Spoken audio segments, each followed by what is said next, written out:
ఇవాళ 15వ రోజు పార్లమెంట్ సమావేశాలు కొనసాగనున్నాయి.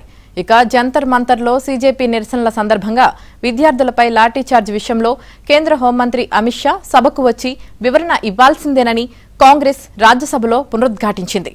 సభ నడవకుండా నిన్న కూడా అడ్డుకుంది. కాంగ్రెస్ ఇతర విపక్షాల ఎంపీలు వెల్లోకి దూసుకువెళ్లి నినాదాలు చేశారు.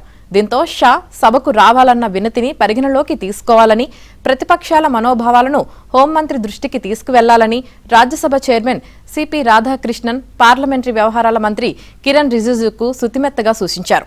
ఈ వ్యవహారంలో వర్షాకాల సమావేశాలు ప్రారంభమైనప్పటి నుంచి సభ సజావుగా సాగడం లేదు.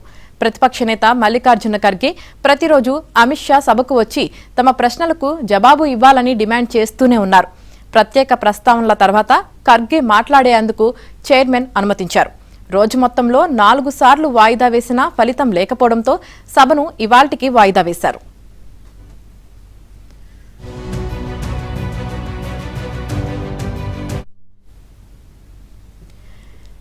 యూనిఫైడ్ పేమెంట్ ఇంటర్ఫేస్ చెల్లింపులు, ఇతర అధికృత ఎలక్ట్రానిక్ చెల్లింపులపై లావాదేవీల ఛార్జీలు విధించే అధికారం కేంద్ర ప్రభుత్వానికి దక్కనుంది. ఈ మేరకు చెల్లింపు పరిష్కార వ్యవస్థల చట్టం 2007కు సవరణలు చేస్తూ ప్రవేశపెట్టిన బిల్లును లోక్సభ ఆమోదించింది. కేంద్ర ఆర్థిక మంత్రి నిర్మలా సీతారామన్ మంగళవారం ఈ బిల్లును సభలో ప్రవేశపెట్టారు. నిన్న లోక్సభ వాయిదా అనంతరం మధ్యాహ్నం 2 గంటలకు సమావేశమైన తర్వాత తీవ్ర గందరగోళం మధ్య ఎలాంటి చర్చ లేకుండానే ఈ సవరణ బిల్లును ఆమోదించారు. మూజువాణి ఓటుతో బిల్లుకు ఆమోదం తెలిపారు.